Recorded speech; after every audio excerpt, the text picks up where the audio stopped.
When Bari and Blue threw poo at you, part 2. I know I left you hanging on the last episode where I ended by saying I had totally cratered with Pedro Adeo. I'd imploded, cratered. He's like, I don't understand what you're pitching me right now at all. So I was crushed. So I kept my head held high, and it was time to go back into the networking fray. And wouldn't you know it, literally 3 minutes later, there's Bari and Blue, who are super influential people in the space, event planners, like on a massive scale. They drive like $15-20 million of revenue with their events, their through lines. Anyway, Misha gets a captive audience with Blue, and implosion number 2. And what did I learn, and how did I rebound? So listen into this episode. You know when someone is selling from stage, and at the end, the audience gets up and rushes to the back of the room to buy? That's a table rush. My name is Misha Z, and the Table Rush Talk Show is all about bringing you the tools, strategies, and tactics that you can use to grow your audience and inspire them to buy. I've got my notes open. I'm going to try and stay on task as best I can. This is the rest of the story of when Bari and Blue threw poo at me and knocked down my idea. And by the way, this was right after Pedro Adeo had shellacked me. So Pedro Adeo shellacks me. He's super nice. It's just when you're humbled in the moment, it can feel like somebody shellacked you. So yes, I chest held high, head up high, reground, reaffirm with Source, with God.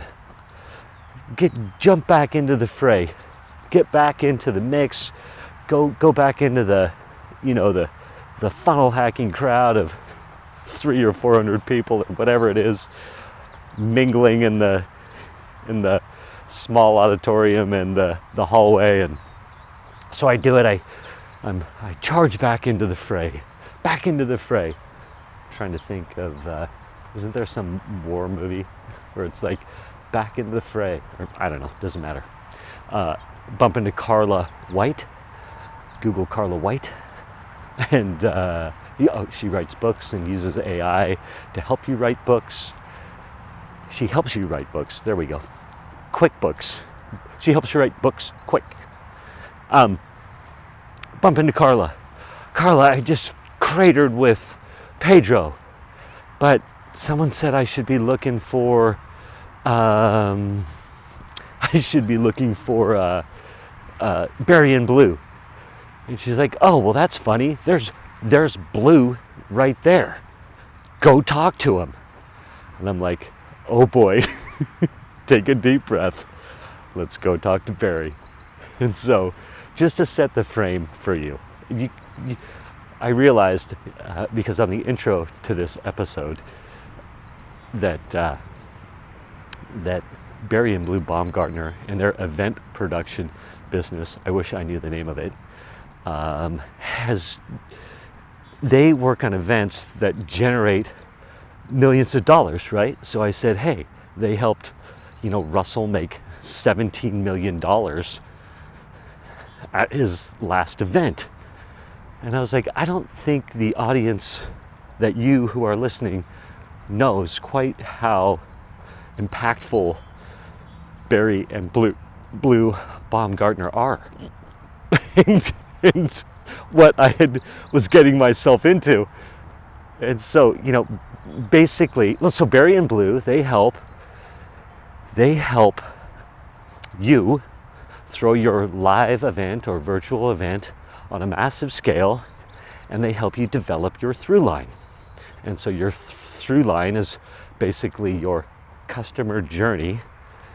Your customer who's going to these events, it's their journey through the events. So you educate them just enough, inspire them just enough, excite them enough, they want to buy at the end. They want to buy what you're selling. They want your product, and it's really cool what they do. So they're helping you have impact on your clients, with your clients, if you want to look at it that way. And how you know you're having impact with your clients are buying on a massive scale. They're taking action. I don't know why I just went down that little rabbit hole, but trying to justify selling. There we go. So Russell, who does Funnel Hacking Live, his last Funnel Hacking Live, I believe he spends $5 or $6 million on these productions. 5,000 people show up. It's a big production. They're a ton of fun. I've been to 2 so far. I'm scheduled for my 3rd, which is probably in September.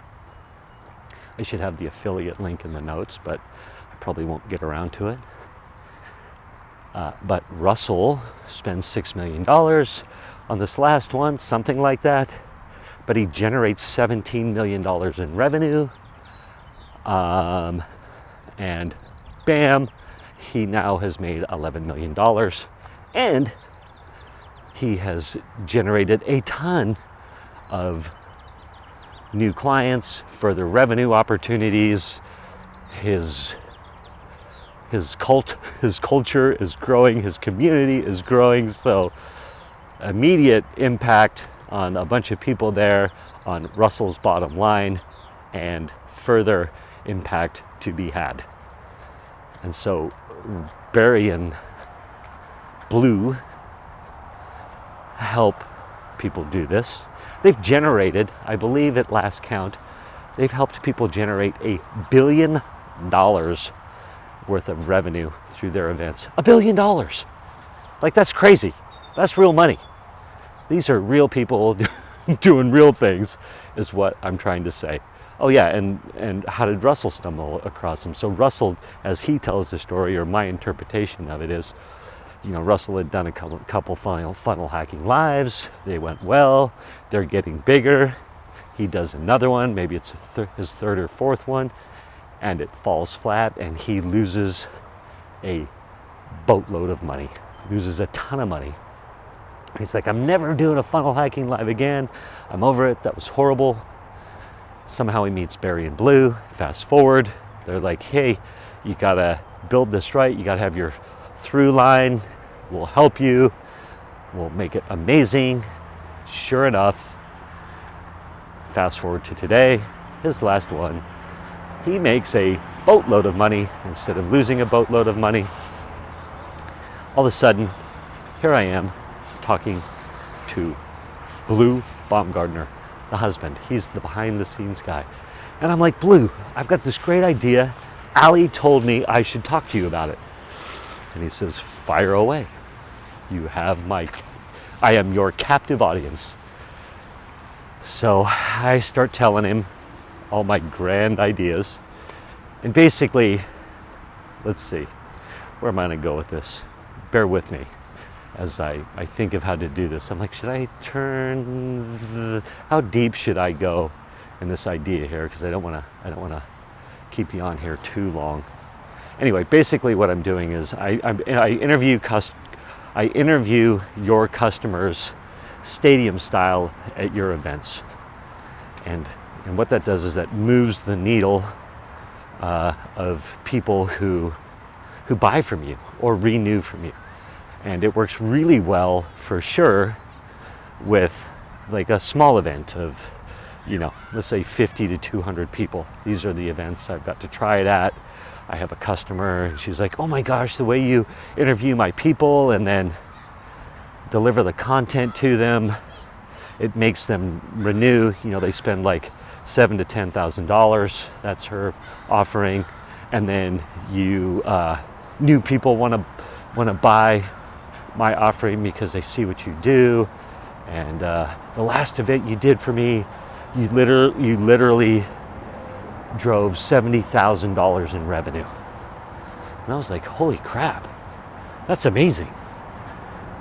And I got that on video, by the way. My friend Stacy, customer, friend. Stacy, dear friend, actually. How cool is that? Is that our customers can become dear friends that are fun to work with? Because I love working with Stacy. So Stacy tells me that. I got a testimonial. Being the testimonial guy, people are like, you got that on video, right? You're the testimonial guy? I'm like, yes, I did. Not perfect, but good enough. Well, I think it's not perfect because I haven't had a chance to edit it up and look at it. I'm like, how did that land? Who knows? Another rabbit hole. So and I started digging deep too I was like, why does that have so much impact on our customers? And so I found a bunch of research. I found a bunch of research, and I'm reading Robert Cialdini's book called Influence. I strongly recommend you read it. But I'm seeing all these reasons why that it helps your customers buy from you. So one, it endears them to you. There's the social proof aspect of it. They want to be associated with you in that regard. There's the goodwill aspect of it. It's such an act of goodwill for Stacy to bring me in and be interviewing her customers at the event.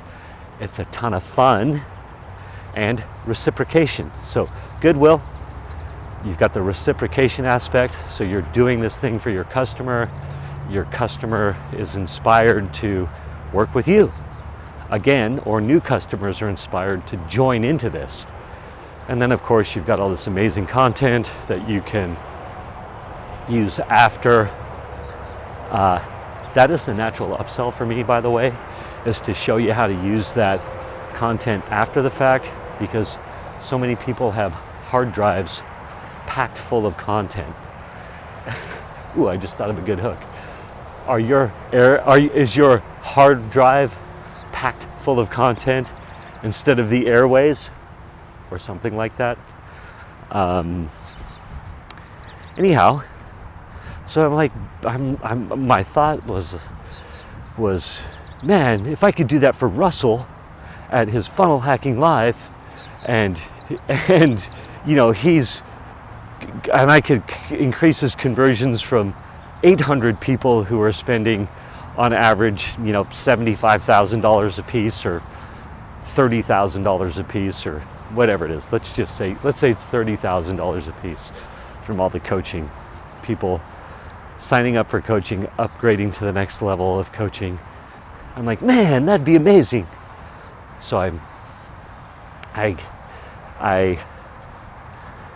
as I'm talking this out, I'm as well thinking, boy, it'd have been a great opportunity for me to just tell the general idea and then let them think of how they could use my services to help their clients, versus like a direct pitch of me saying, I'd do this for Russell.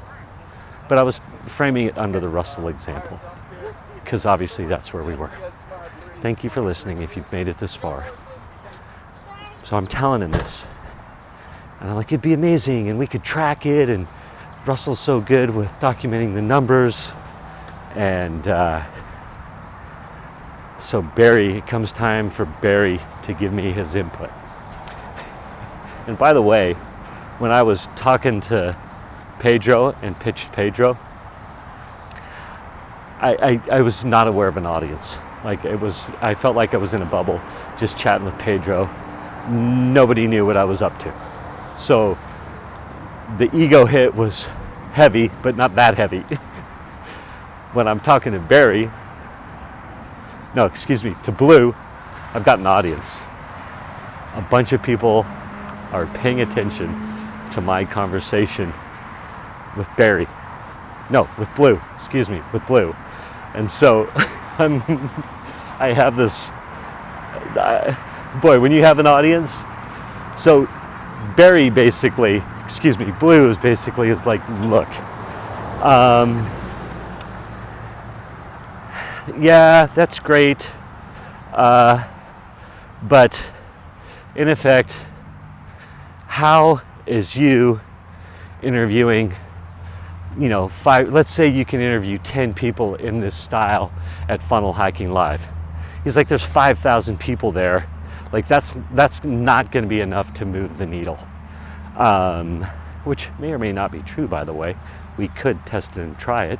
Hey, Russell, if you're listening, because I still think it's very powerful. It would create a lot of excitement at the event. But Blue also said, realistically, he's not going to give you credit anyway.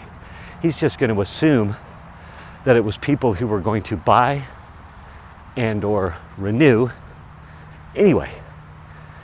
So I thought, dang, right? Which may or may not be true. Again, if you can point to statistics that say, hey, you had 500 people sign up and now you had 550 people sign up, or with Russell you could look at he's consistently got X amount of people in the 2CCX coaching, for example.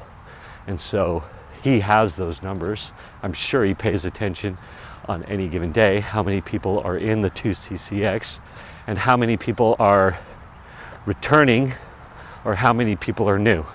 So just imagine if you could increase the renewals on Russell's scale. Like, how powerful would that be, right? And so I'm trying to convey this idea. Well, I am conveying this idea. And Blue's like, yeah, no, you don't understand. It's at the scale of Russell Brunson, it's not going to work. It just isn't going to work for these type of events. He goes, but the value you bring is you're creating amazing content for them. And so now they can use that content in their ads, in their marketing, in their funnels, their email sequences, all these things. It's not the answer that I wanted to hear. It's not the answer I wanted to hear, is what I will tell you. I was wanting to hear, awesome, let's get you in front of Russell, or awesome, oh my gosh, I want to introduce you to my clients, right? That's what I wanted to hear. He's like, yeah, no, that's a great way to generate content. So your opportunity is to sell that. And perhaps the repurposing of that content and how to use it or such, right? And he's like, Russell's got a full team for that anyway. And so I was deflated, but I kept at it with Bari. It felt like, with Blue. And he's like, yeah, no. And as a matter of fact, I'm done with this conversation. I have got stuff to do. It was another one of those moments, the exact same feeling I had when Pedro was like, no, you're not making sense. You're not making sense. Like, I've got stuff to do.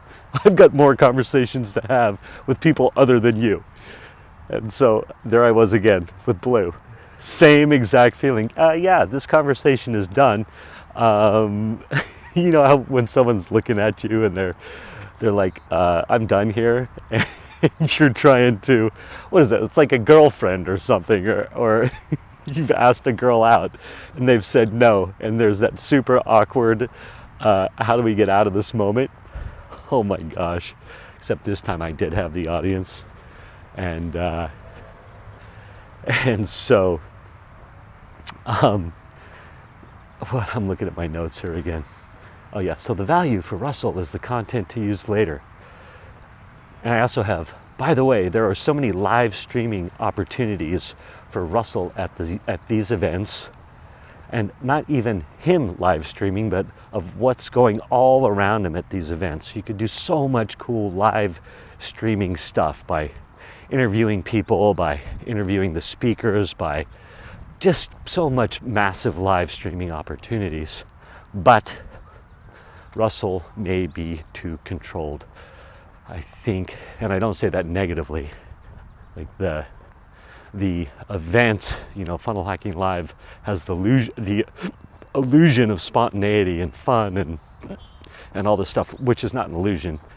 I say the spontaneity, that's an illusion, right? Like everything is super controlled. Everything happens for a reason at Funnel Hacking Live. Everything is what I would say.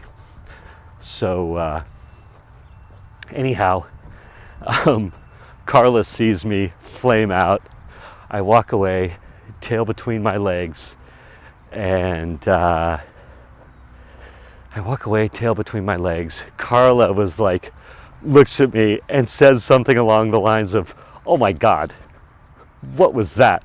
Like, you need to, shorten that up or change your pitch or whatever," which all may be true. Again, how can I lead with more value? Like a simple question would have been, what problems do your customers have with getting good quality video content and testimonials at their events? Like, how about that for a question versus, here's my idea for you. Like, see if they even have a problem. And if they don't have a problem, then great. Don't try and manufacture one. Shake their hand, tell them what you do, and let them get back to their day, right? Thank them for their inspiration, because they are so inspiring. Where am I going with this now? So, thanks for listening again. How am I at 19 minutes, you people? So I tell Carla, I'm like, Carla, I can't hear this right now. We gotta have this conversation later. So my big takeaway after that big crescendo of you listening to the story yet again is, what did Misha learn? All right, so I did learn one thing I just told you. How do I lead with value? I could ask a more better question to see if there's a need, and then throw ideas around at them, which they could take and use, whether it was me or anybody else. The other thing was, I absolutely needed to hear what Blue had to say about people need help using the content and where to use it and how to use it and creating that content. And I didn't want to hear that. I wanted to hear, yes, this idea that you have, all you have to do is show up and interview someone, and that's it. And you're magically transforming their business, right? Which is true with Stacy, but I am making content on the back end of it that is serving people. But do you get what I'm saying here? Like, I was like, oh, the next step. This is going to lead to more work, perhaps. I don't know how to say it, but I was just like, in hindsight now, I'm like, oh yeah, that's the logical next step. And that does go along the lines of, I'm done asking questions. I have the information I need. I know what the logical next steps are for people. You're helping them create this content. You're giving them ideas and ways to create content. Your customer stories, your testimonials, like that's extremely powerful content. The social proof, right? Okay, logical next step. How do we use this? Help them use it. Give them a vision of how to use it. And sorry, I'm distracted. Shiny object just walked by. Sometimes I'll get distracted when people walk by. I become hyper aware that I'm talking into the void. And if they're kind of cute, people walking by, I get self-conscious real quick. I'm like, oh my gosh, what am I doing? Anyhow, yes, logical next steps, how to use it, paint the picture for how to use it. Russell, if you're listening to this, let's talk about how live streaming would do amazing things for you, endear your audience even more to you, perhaps inspire more people to buy, to take action, to renew, make it a ton more fun. If you need any of that, you might not. What else did I have? Oh yes, the other big learning experience from the Blue conversation was, you gotta have these conversations to get better at having these conversations. And it's up to me to find the learning lessons quicker so I can apply them to my next conversations and to not be disheartened. I mean, you can be disheartened for a minute, take the ego blow, yes, and then move forward. You know, keep your chest held high and then get ready to jump in the fray again, because the opportunity will come again, because I'm in that space right now. And then I got to turn it into a great Facebook post where I wrote the story, and I had Carla, you know, gave me the thumbs up. She said the sweetest thing. She said, "Oh my gosh, it was so amazing to see you get back on the horse and jump in the fray with Blue." And so that was super affirming and validating. And I get to use it as a tool for inspiration for other people. And assuming I continue on this journey one day at a time, this will be a great pivotal story to point to, because we should always be collecting our stories, building our story bank that we can use as we're trying to inspire people to move forward. So collect your stories, collect your customer stories of how you're impacting them, and let's all grow together. There you go. You've made it 25 minutes with me. Enjoy the day. Give me a positive review. Send some love. All right, if you got value out of this, of course. Thank you. Goodbye. Thank you for listening to this episode of the Table Rush Talk Show. For resources to help you sell your stuff, go to belove.media/resources. That's belove.media/resources. And be sure to subscribe, comment, 5-star, and share. Thank you again for listening.